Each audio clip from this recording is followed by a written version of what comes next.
Shalom semua, apa kabar? Oke, di TLW kalau saya tanya apa kabar, saudara jawabnya I am blessed. Amin, aku diberkati. Kita ganti sedikit ya. Jadi saya tanya, apa kabar? I am blessed. Amin, haleluya. Apa kabar? I am blessed. Boleh kasih tahu ke sebelah kanan, you are blessed. You are blessed. Amin, kamu diberkati. Amin. Puji Tuhan, haleluya. Ya, kalau luar biasa, apanya yang luar biasa? Ya, tapi kalau berkata, I am blessed, aku diberkati, yes, itu pasti. Amin, haleluya.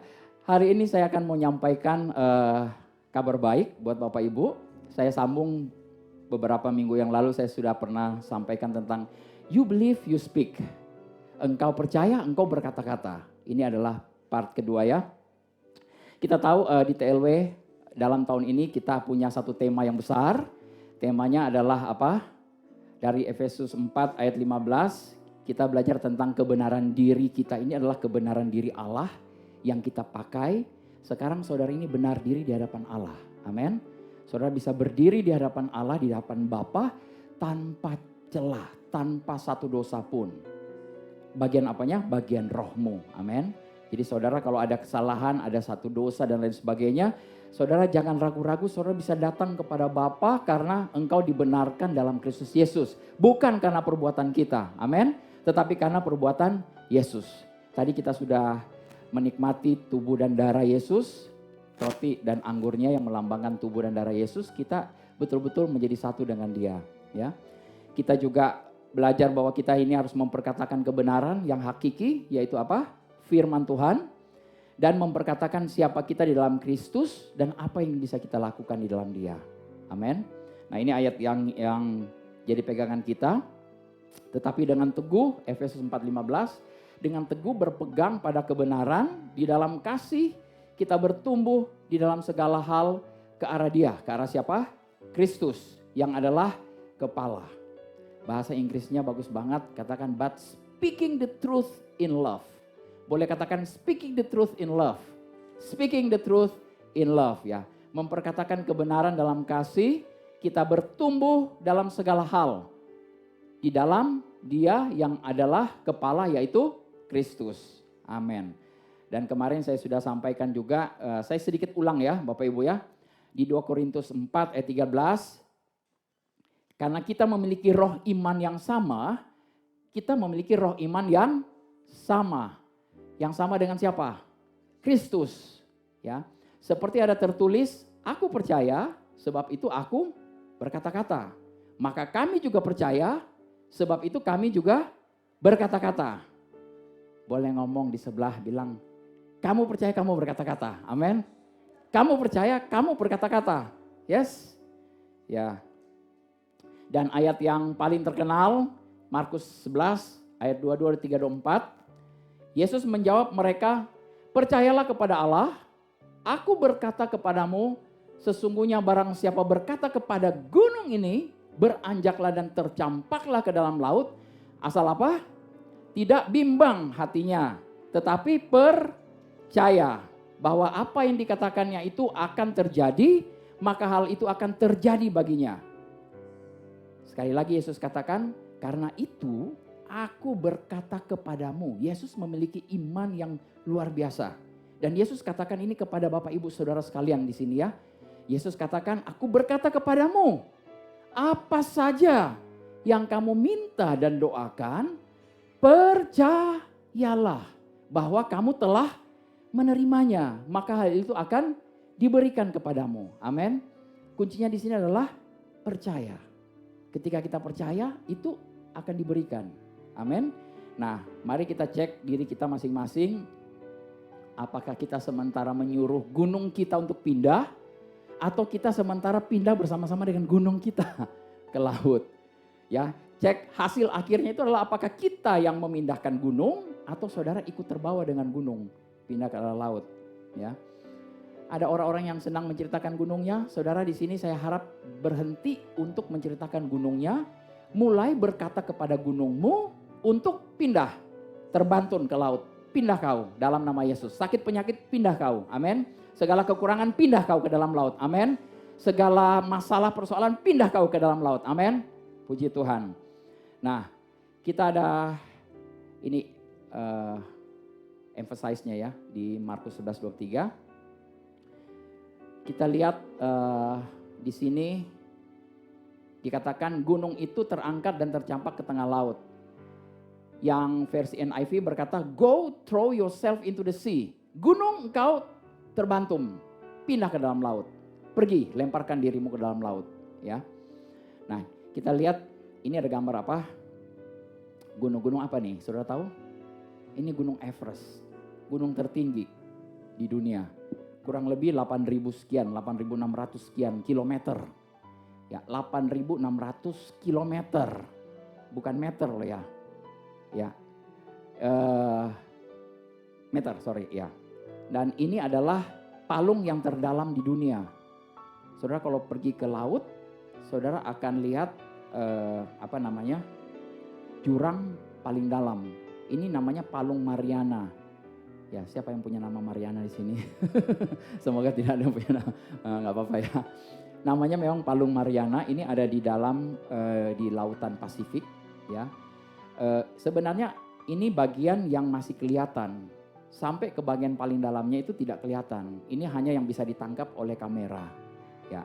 Jadi ini, saudara perhatikan, itu di bawahnya itu dia, itu masih ada lagi turun ke bawah, ya, begitu dalam.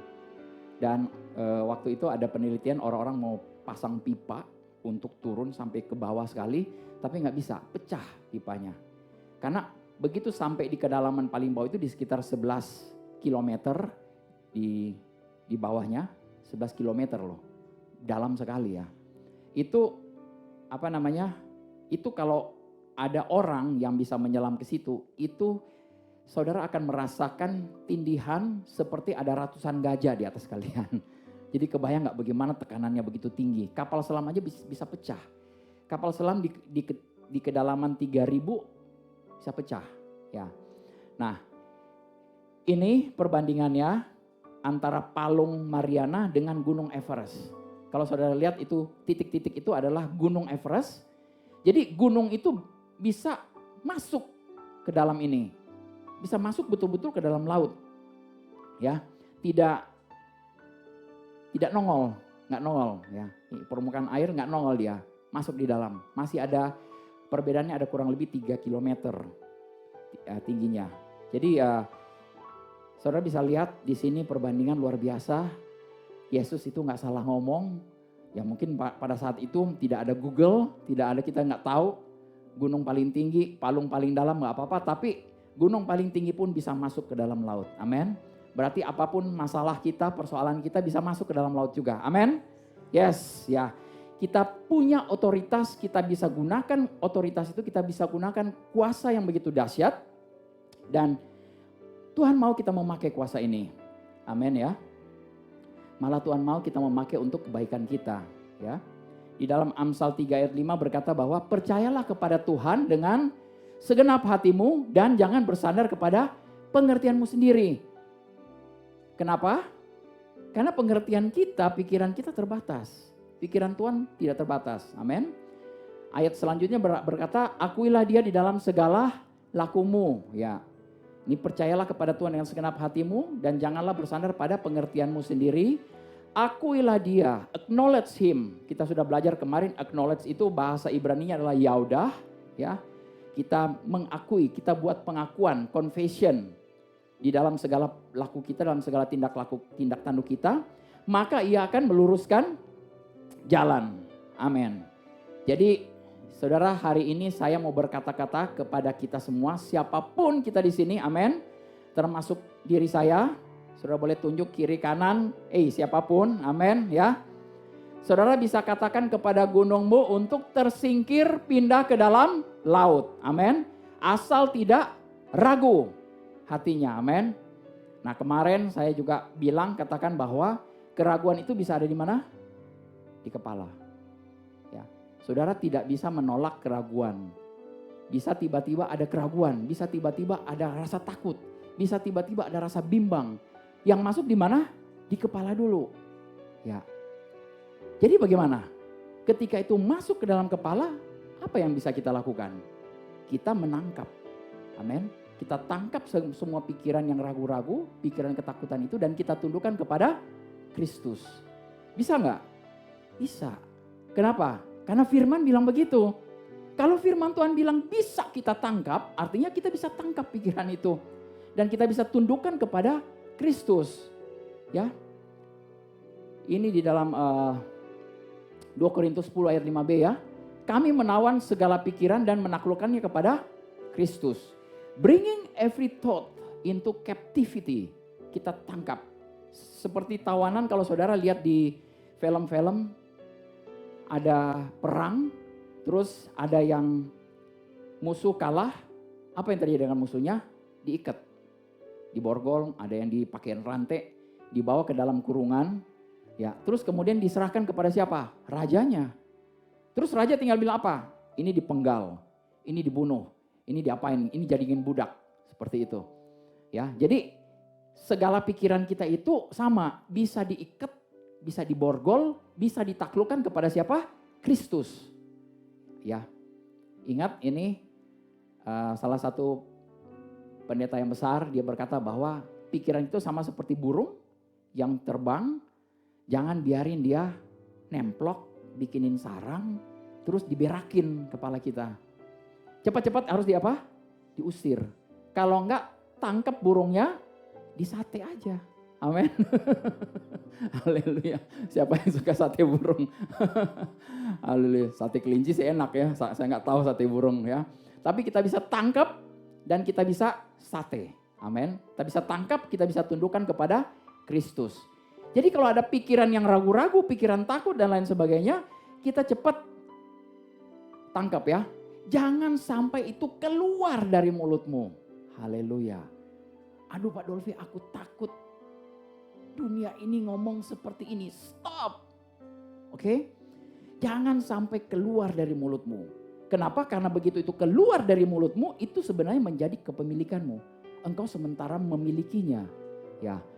Saya pernah kasih gambar, lebih baik plester mulutnya, tutup mulutnya, ya, di-seal, ya, pakai resleting kalau perlu. Amin. Ya. Oke. Ya. Kita tahu pikiran kita adalah tempat medan pertempuran, di mana ada penalaran yang saling bertentangan dengan firman Allah, itu harus ditangkap, saudara. Ya. Dan itu harus dibawa kepada panglima kita, Yesus Kristus. Ya. Jadi menjaga pikiran kita sepenuhnya tetap pada Tuhan adalah tujuan yang bisa kita capai. Sekali lagi ya, menangkap pikiran kita sepenuhnya tetap pada Tuhan, itu adalah tujuan yang bisa kita capai. Bisa kita capai ya. Amin. Cuma satu orang, dua orang ya amin. Haleluya. Amin. Satu orang yang dua orang yang bisa menangkap, kita semua bisa menangkapnya. Amin. Tangkap semua pikirannya. Saya kalau sudah mulai berpikir yang macam-macam nih, saya bilang stop, aku tangkap ini pikiran ini. Ini bukan pikiran Kristus, aku tundukkan kepada Kristus dalam nama Yesus. Aku tidak mau, ini bukan pikiranku. Ini bukan pikiranku, kita bisa katakan itu. No, this is not my thought. Ya. Jadi kita pastikan kita harus menawannya dan membawa itu kepada Kristus ya. Di sini dikatakan casting down imaginations and every high thing that exalted itself ya. Segala sesuatu yang membuat kita ini angkuh, membuat kita ini tinggi hati, yang membuat kita menentang pengenalan akan Allah. Ya. Ada salah satu filsuf terkenal berkata begini, dia katakan begini. Imajinasi kita itu, kita akan lebih tersiksa di dalam imajinasi kita daripada kenyataannya. Betul? Ya. Saudara akan lebih tersiksa pada imajinasimu daripada kenyataan. Kenyataannya belum tentu seperti itu. Tapi kita sudah ketakutan duluan. Kita sudah mundur duluan. Kita sudah bikin proteksi macam-macam. Haleluya. Kemarin saya ketemu satu orang bapak yang luar biasa. Dia katakan kepada saya, Pak Dolfi, saya sudah tanya kemana-mana. Kenapa saya gak pernah berhasil? Usaha ini gak berhasil. Usaha itu gak berhasil. Semua gagal. Terus ketika saya bilang saya gak tahu jawabannya apa. Tapi ketika saya menyampaikan kebenaran firman Tuhan, dia baru sadar. Dia bilang begini, Pak Dolfi sekarang saya sudah dapat jawabannya. Apa?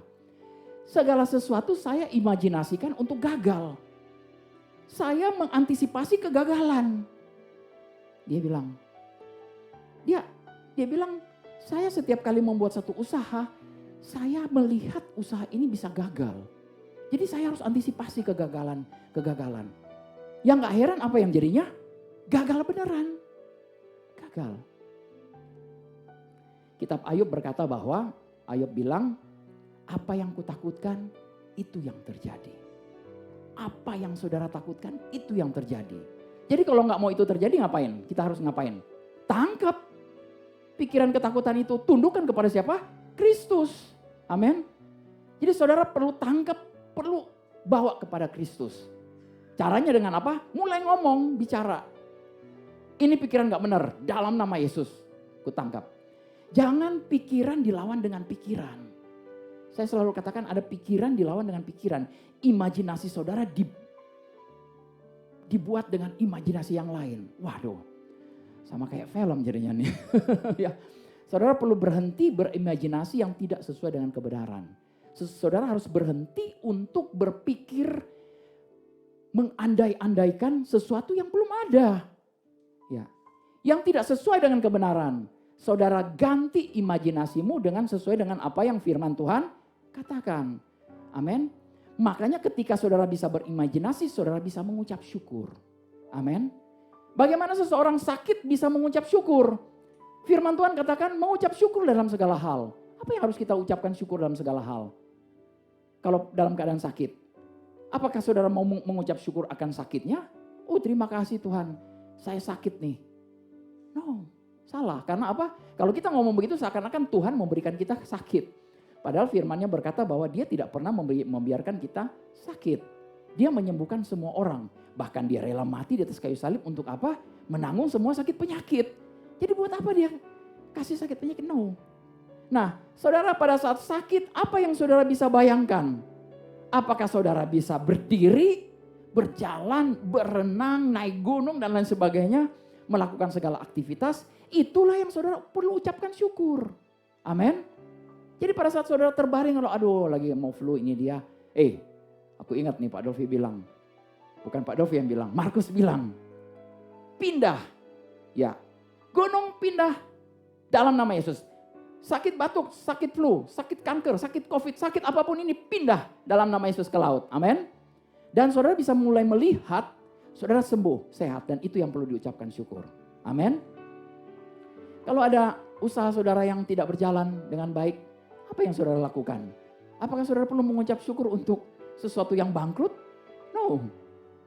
Saya nggak pernah mau ucapkan syukur untuk hal itu. Seakan-akan kita bilang, Tuhan terima kasih engkau buat ini jadi begini. Salah. Kalau kita ngomong terima kasih untuk hal ini, tidak benar. Yang perlu kita ucapkan syukur apa?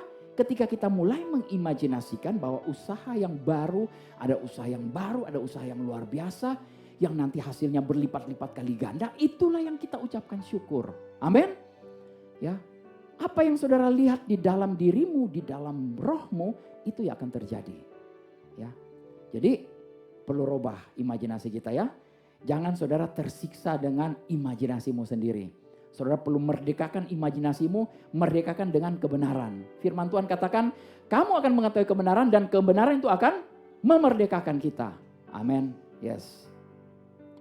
Nah, ada alasan mengapa kita tidak memilikinya. Kadang-kadang kita berusaha untuk memiliki sesuatu dalam dunia ini. Kita tahu kita sudah diberkati, amin. Apa kabar saudara? I am blessed. Halo. Ini tes lagi ya di tengah-tengah khotbah, saya mau tes saudara gitu ya. Apa kabar saudara? I am blessed. Jadi kalau saudara sudah diberkati, berkat itu saudara tahu, sekali lagi saya katakan berkat bukan benda-benda. Berkat akan menghasilkan benda-benda yang saudara inginkan. Berkat itu adalah perkataan, perkenanan Tuhan, kebaikan Tuhan yang diperkatakan kepada kita. Amin. Sesuatu yang baik sudah diperkatakan. Engkau sembuh, engkau sehat, engkau makmur. Itu yang Tuhan perkatakan kepada kita. Amin. Makanya kita bilang I am blessed. Puji Tuhan. Jadi kalau I am blessed, saya blessed. Berarti apapun ya kita bisa dapat. Betul? Kita bisa peroleh. Tetapi kenapa kita tidak memperoleh beberapa hal yang kita inginkan? Karena kita meminta kepada Tuhan dan kita yang berusaha untuk membayarnya. Kita yang berusaha untuk membelinya. Kita berusaha mikirin bagaimana caranya. Haleluya. Firman Tuhan katakan Anda hanya perlu percaya. Amin. Dan engkau akan memilikinya. Kadang-kadang kita ini percaya tapi kita yang berusaha membayarnya. Puji Tuhan. Adalah tugas kita untuk memiliki keinginan. Saudara punya keinginan? Amin. Firman Tuhan di Mazmur berkata bahwa dan bergembiralah karena Tuhan sebab dia memberikan apa yang diinginkan hati kita. Bukan hanya apa yang kita perlukan. Bukan hanya yang kita butuhkan, tetapi apa yang diinginkan. Tentu saja bergembira karena Tuhan. Bergembira karena firman-Nya, maka dia akan memberikan apa yang sesuai dengan firman-Nya. Amin. Yang sesuai firman dia akan berikan.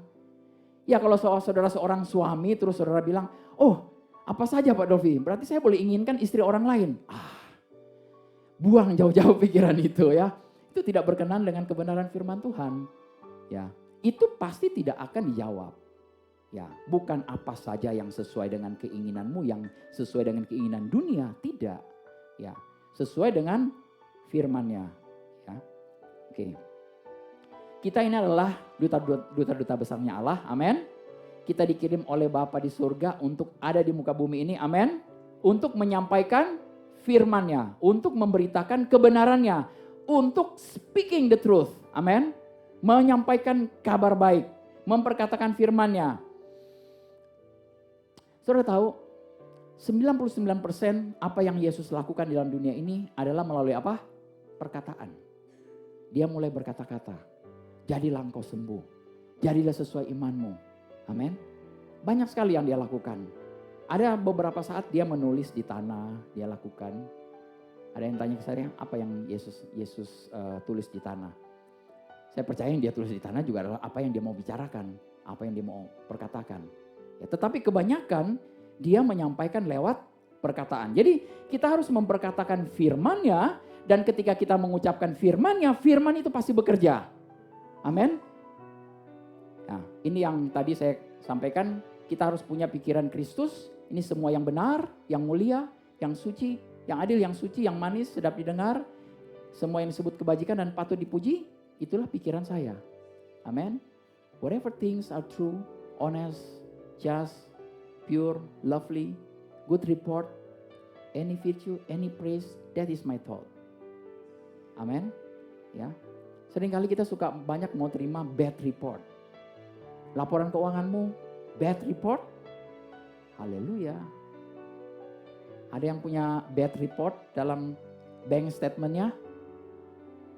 Oke, nanti kita akan masuk di situ ya.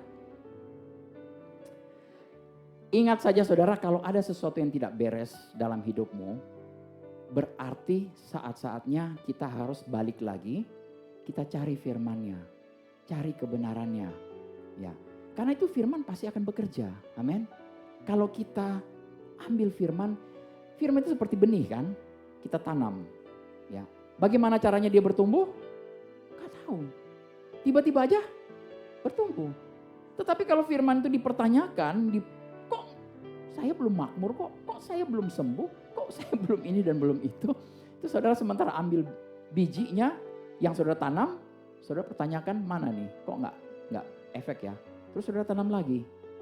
Besoknya saudara bangun lihat kok nggak ada efeknya lagi. Saudara bongkar lagi, ambil benihnya. Seperti itu terus menerus apa yang terjadi? Gak ada efek. Benih itu akan mati. Ya, tidak akan ada efeknya sama sekali. Jadi saudara hanya perlu mengambil firman, merenungkannya, menyimpannya dalam hati. Merenungkan itu artinya membayang-bayangkan, mengimajinasikannya. Ya tadi imajinasi kita diganti dengan kebenaran firman Tuhan. Oh, oleh bilur-bilur Yesus aku sembuh. Oke, aku sembuh. Aku percaya Tuhan, aku terima. Ya, kenyataannya mungkin masih ada bagian-bagian tubuh yang sakit, ada simptom-simptomnya yang masih bergerak dan lain sebagainya, tetapi aku percaya bilur-bilurmu sudah menyembuhkan. Terus tiba-tiba saudara sembuh. Kapan sembuhnya? Gak tahu. Tiba-tiba aja udah hilang semuanya. Amin. Saudara pernah mengalami hal seperti ini? Atau saudara paksa-paksa, Tuhan mana kesembuhan, mana kesembuhan. Ya saudara gak pernah mau simpan firman-Nya dalam hati. Saudara mau makmur.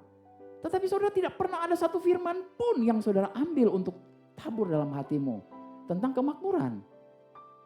Saya senang sekali anak-anak Tuhan harusnya makmur. Amin. Amin.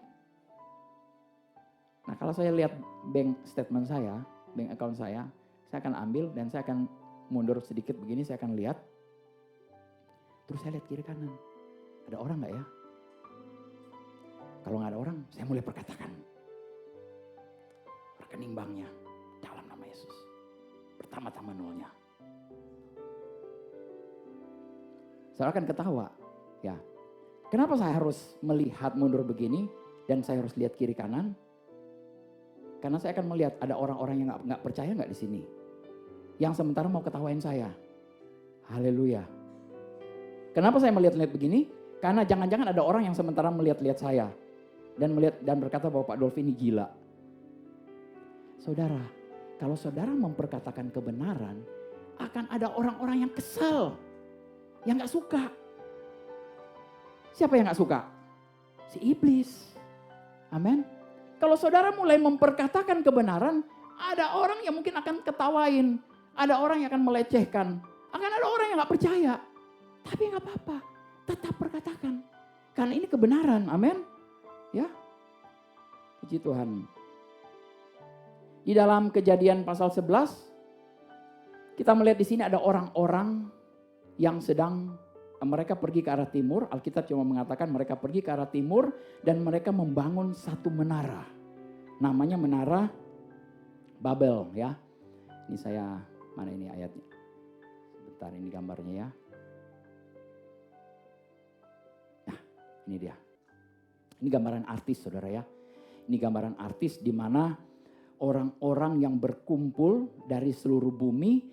Firman Tuhan katakan mereka itu satu bahasanya dan satu logatnya. Satu bahasa, satu logat. Ya. One language and one speech. The same language, the same words. Sama ngomongnya. Kalau di sini ada bahasa Jawa tetapi berbagai macam logat. Betul? Ya, ada logat betul-betul, ada logat Jogja, ada logat Solo, ada logat Kebumen, ada logat macam-macam ya. Agak beda ya, betul ya. Tapi ini betul-betul dikatakan satu bahasa, satu logat. Ya jadi semua saling ngerti. Dan mereka berkata begini, marilah kita dirikan bagi kita sebuah kota dengan sebuah menara yang puncaknya sampai ke langit. Dan marilah kita cari nama. Supaya kita jangan terserak ke seluruh bumi. Persatuan mereka oke, tapi tujuannya gak mulia. Tujuannya mau ngapain? Mau menyombongkan diri. Ya mereka bilang mari kita bangun ini satu ini dia. Kita akan buat setinggi-tinggi langit kita mau. Ya mungkin saat itu orang-orang akan berkata kalau bahasa saya kita akan melewati Tuhan. Ya, kita buat ini setinggi mungkin. Nah ini saudara lihat ini menara yang mereka buat itu sudah sampai ke awan-awan. Nah yang menarik di dalam Kejadian 11 ayat 5 ya dan 6 ya. Ini lalu turunlah Tuhan untuk melihat kota dan menara yang didirikan oleh anak-anak manusia itu. Saya mau ketawa baca ini. Maksudnya Tuhan tuh iseng banget, dia datang, dia ngelihat ada apa nih mereka nih. Dan Tuhan berfirman, mereka ini satu bangsa dengan satu bahasa untuk semuanya. Ini barulah permulaan usaha mereka. Mulai dari sekarang Tuhan bilang apapun juga yang mereka rencanakan, tidak ada yang tidak akan dapat terlaksana. Artinya apapun yang mereka rencanakan pasti berhasil. Nah ini orang-orang yang mau menentang Tuhan, itu kalau mereka merencanakan sesuatu, bersepakat mereka mulai ngomong sesuatu, akan terjadi. Ya, ini bahasa Inggrisnya bilang ya, nothing will be restrained from them which they have imagined to do. Tidak ada yang bisa membatalkan apa yang mereka sementara imajinasikan. Apa yang mereka sementara bayangkan itu Tuhan bilang bisa terjadi. Haleluya. Saudara, begitu besar benteng itu ya. Nah ini ada satu gambar saya mau kasih sedikit kepada Bapak Ibu. Ini orang-orang bilang Menara Babel kayaknya kayak ini. Ya, ini adalah Ziggurat of Ur. ini adanya di Irak. Ya, ini dibangun tahun 2050 sampai dengan tahun 2030 sebelum Kristus. 2000-an tahun yang lalu sebelum Kristus lahir. Nah ini kalau saudara pergi ke Irak, ada yang mau pergi ke Irak? Mau mati syahid?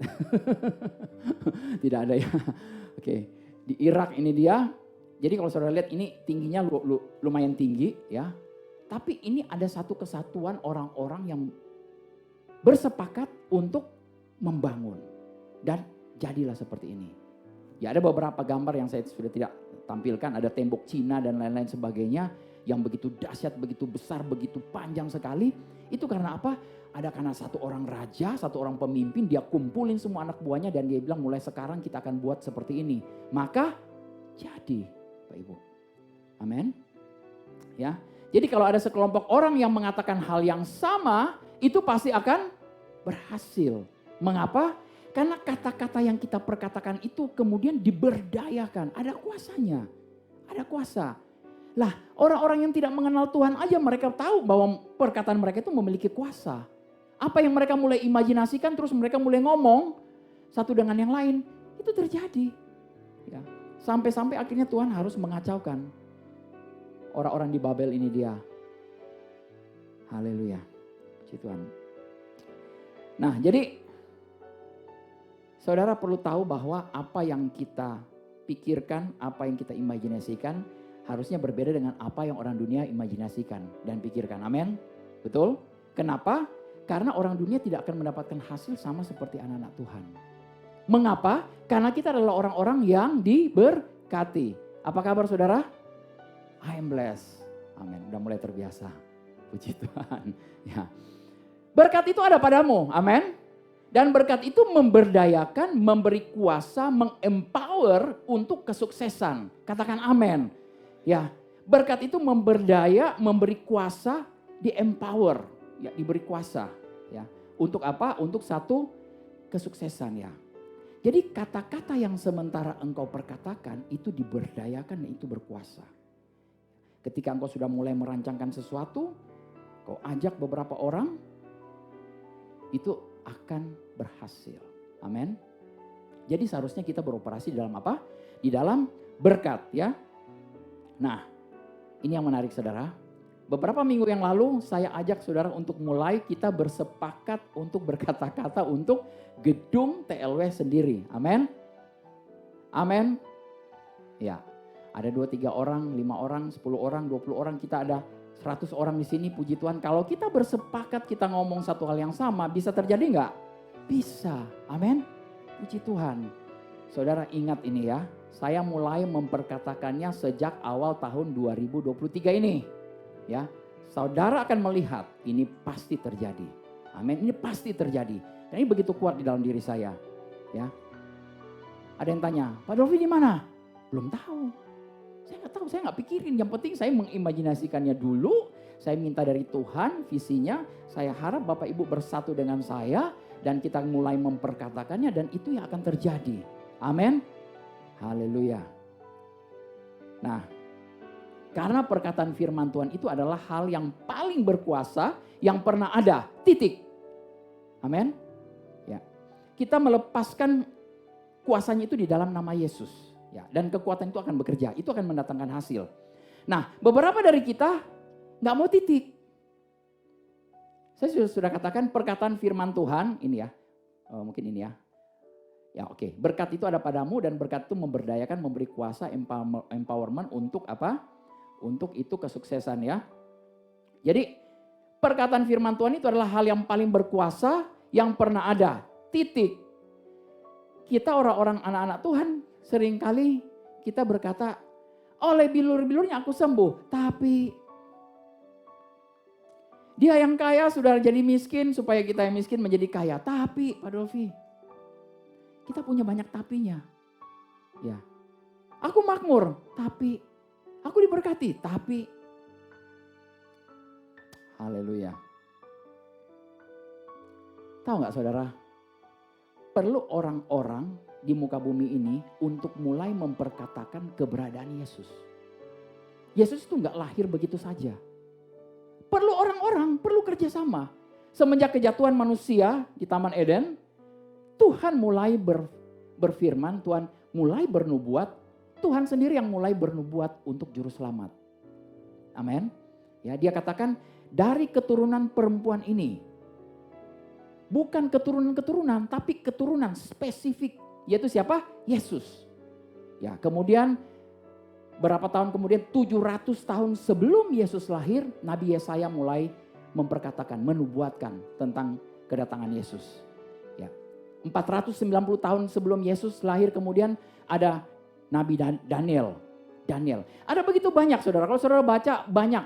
Ada mulai dari Musa, ada Daud, ada Mika, ada Yesaya, ada Yeremia, ada Sakaria. Begitu banyak nabi-nabi yang bernubuat untuk kedatangan Yesus Kristus. Bukan cuma saja kelahirannya, bagaimana dia masa anak-anaknya, bagaimana dia masa hidupnya, bagaimana dia kemudian akan menjalani hidupnya, bahkan sampai mobil apapun yang dia mau pakai ada. Sorry, bukan mobil. Kendaraan yang dia pakai. Dia pakai apa? Keledai. Ya, itu juga dinubuatkan. Bahkan sampai dia matinya seperti apa, bangkitnya seperti apa, sudah dinubuatkan. Perlu kerjasama dengan orang-orang, dengan nabi-nabi untuk mulai memperkatakan sampai Yesus itu hadir, eksis di muka bumi ini. Nah, kalau Yesus saja dimulai diperkatakan dan itu jadi eksis, bagaimana dengan hidupmu? Bagaimana dengan hidup kita? Apa yang saudara mulai perkatakan untuk eksis? Amin. Untuk terjadi. Saudara mulai memperkatakan sesuatu sesuai dengan kebenaran firman Tuhan. Untuk itu jadi. Amin. Haleluya. Dia sendiri sudah menyerahkan kuasa ini kepada kita. Kepada Bapak Ibu. Kuasa itu ada di mana? Di dalam mulut kita. Dalam perkataan kita. Pakai. Ya, jadi ada Musa, Daud, Yesaya, Daniel, Mika, Yeremia, Hosea, Sakaria, para pemazmur, Maleaki. Semua menubuatkan tentang Yesus.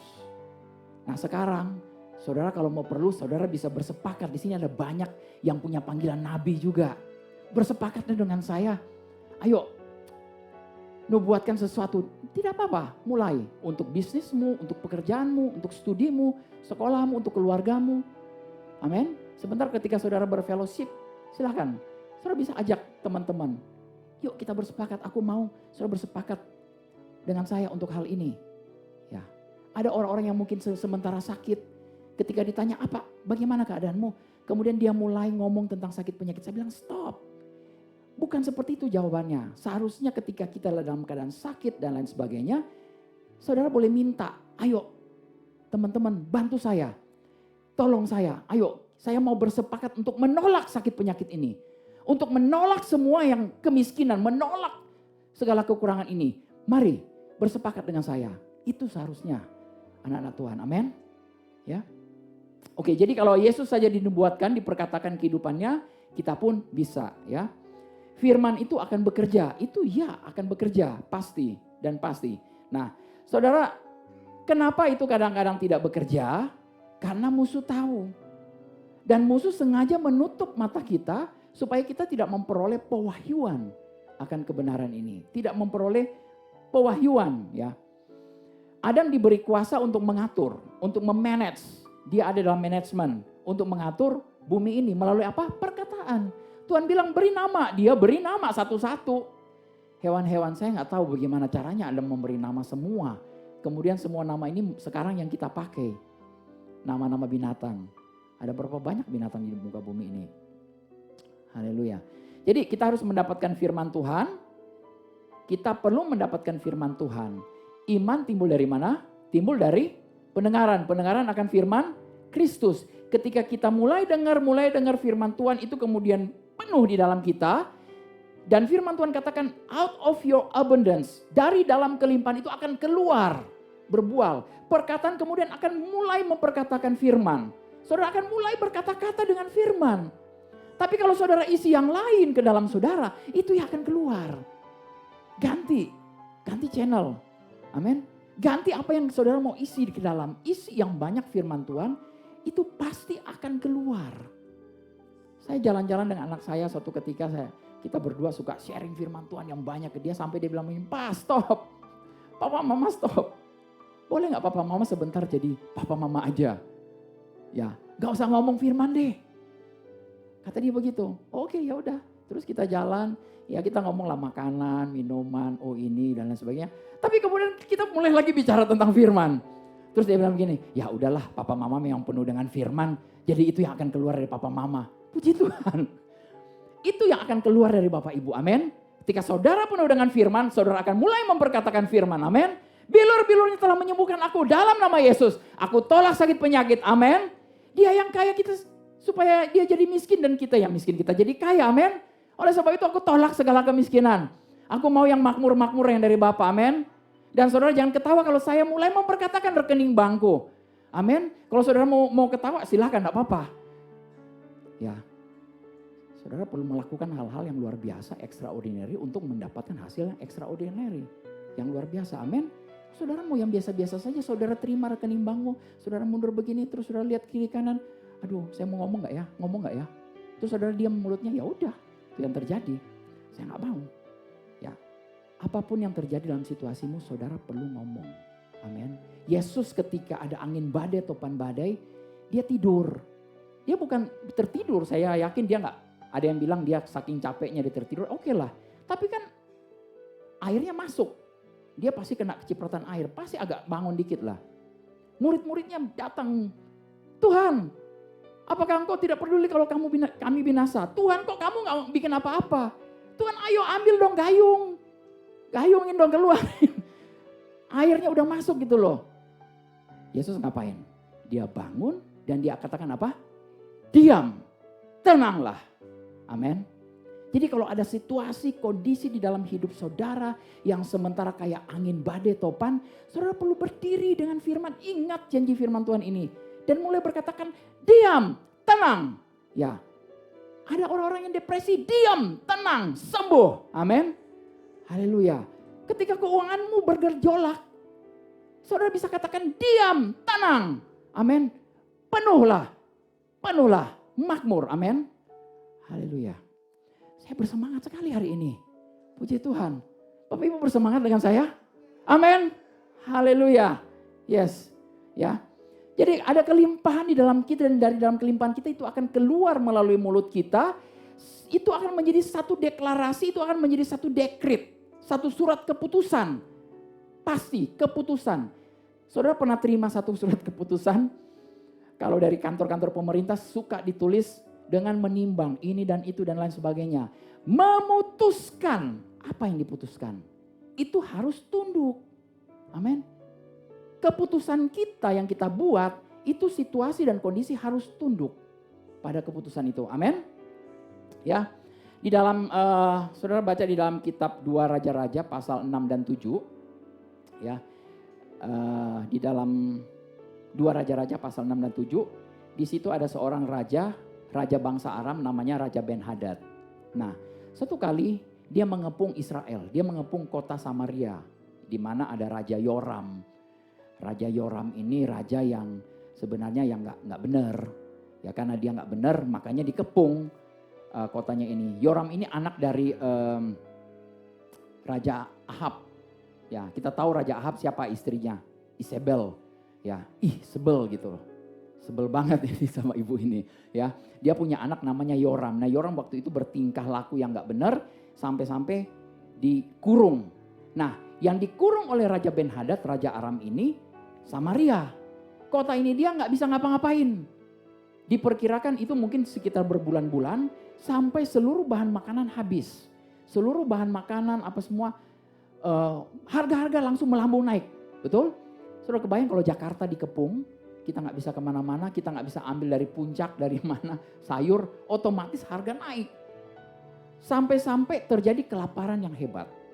Begitu hebatnya kelaparan, sampai-sampai ada ibu-ibu yang tega untuk bunuh anak dan masak anaknya. Luar biasa, ini peristiwa yang dicatat dalam Alkitab ini satu kebenaran ya. Dan dikatakan di situ waktu itu kepala keledai harganya 80 shikal. Kalau dirupiahkan sekarang sekitar 9 juta. Satu kepala yang gak ada dagingnya.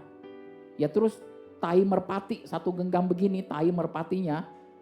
Itu 5 shikal, kurang lebih sekitar 500 ribuan. Satu genggam begini. Ada beberapa ahli Alkitab mengatakan bahwa tai itu mereka juga makan. Ya, tapi saya berpikir kalau ada tai berarti masih ada burungnya.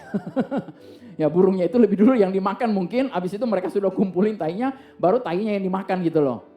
Saking gak ada makanan. Ya, anak dibunuh. Jadi situasi yang begitu kritis ya. Nah, Raja Israel Yoram itu marah kepada Elisa, kepada Nabi. Ya, tapi kemudian Elisa berkata, nah saudara perhatikan di sini, di 2 Raja-Raja 7. 2 Raja-Raja 7 ayat 1-2. Lalu berkatalah Elisa, dengarlah firman Tuhan, beginilah firman Tuhan. Besok kira-kira waktu ini, sesukat tepung yang terbaik akan berharga sesikal, dan 2 sukat jelai akan berharga sesikal di pintu gerbang Samaria. Lihat, Nabi sudah berkata. Dia katakan apa? Dengar, ini firman Tuhan. Firman Tuhan, besok kira-kira waktu segini ya, ada sesuatu yang luar biasa terjadi. Tepung jadi sangat murah. Jelai akan jadi sangat murah. Tetapi perwira yang menjadi ajudan raja menjawab abdi Allah, katanya, sekalipun dia katakan Tuhan membuka tingkap-tingkap langit, masakan ini terjadi? Ini satu tanda orang yang betul-betul gak percaya. Terus jawab abdi Allah itu apa? Dia katakan begini, sesungguhnya engkau akan melihat dengan matamu sendiri, tetapi tidak akan makan apa-apa daripadanya. Kalau saudara baca ayat berikutnya, saudara akan lihat bahwa betul-betul besok harinya terjadi sesuatu yang luar biasa. Dan perwira ini dia ngapain? Mati diinjak-injak. Dia bisa melihat dengan kepalanya tapi kemudian mati. Karena rakyatnya begitu banyak keluar, dia ada di pintu gerbang. Begitu orang berbondong-bondong untuk pergi ke bangsa Aram ini, dia mengambil segala apa yang mereka bisa ambil. Ya. Jadi perhatikan di sini saudara-saudara ya. Nabi ini berkata, besok kira-kira waktu segini, sesukat tepung yang terbaik berharga sesikal, dan 2 sukat jelai akan berharga sesikal di pintu gerbang Samaria. Saya mau katakan hari ini, besok kira-kira waktu segini, saudara akan menerima sesuatu yang luar biasa. Amin. Sesuatu yang dahsyat terjadi. Amin. Kira-kira waktu segini. Haleluya. Terima ini saudara. Terima. Ya saudara mau dapat proyek jutaan dolar, terima saat ini. Amin. Dalam nama Yesus. Yes. Terima. Terima. Amin. Kira-kira waktu segini, tubuhmu yang tadinya hancur berantakan pulih sepenuhnya. Amin. Dalam nama Yesus. Yes. Jangan diam. Jangan diam. Mulai perkatakan. Ya. Di Pengkhotbah 10 ayat 6 dan 7 berkata begini. Ya, pada banyak tempat tinggi duduklah orang yang bodoh. Sedangkan di tempat yang rendah diduduki orang kaya. Aku melihat budak-budak menunggang kuda. Dan pembesar-pembesar berjalan kaki seperti budak-budak. Ini terbalik. Terbalik. Bahasa Inggrisnya berkata begini, I have seen servants on horses, while princes walk on the ground like servants.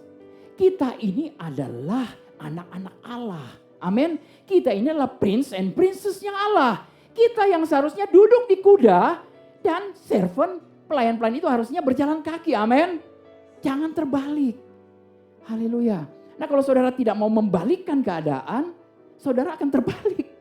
Ya ini akan terjadi. Saudara perlu berdiri di atas kebenaran firman Tuhan. Tuhan, I am your prince, I am your princess. Yes. And I am the one who is riding the horse. Saya yang menunggangi kuda. Amin. Saya menunggangikan mobil yang baru. Amin. Puji Tuhan. Saudara tahu, ini firman Tuhan berkata, setiap tanaman yang tidak ditanam oleh Bapakku yang di sorga akan dicabut sampai ke akar-akarnya. Ya, ini yang Tuhan tidak mau. Segala sesuatu yang ada dalam pikiran kita, dalam imajinasi kita itu biarlah dicabut, ditarik oleh Tuhan. Amin. Ya. Oke. Nah, apa yang terjadi di sini saudara? Kita perlu memperkatakan firman Tuhan. Kenapa? Karena firman Tuhan itu adalah warisan buat kita. Yes. Ini Wahyu 5 ayat 12 berkata begini. Ini ya. Wahyu 5:12. Katanya dengan suara nyaring. Oke. Ini saya bacanya masih dengan suara yang biasa. Haleluya. Kalau Wahyu 5:12 kita mau baca sesuai dengan apa yang tertulis. Katanya dengan suara yang nyaring. Anak domba yang disembelih itu layak untuk menerima kuasa dan kekayaan dan hikmat dan kekuatan dan hormat dan kemuliaan dan puji-pujian. Amin. Yes. Amin.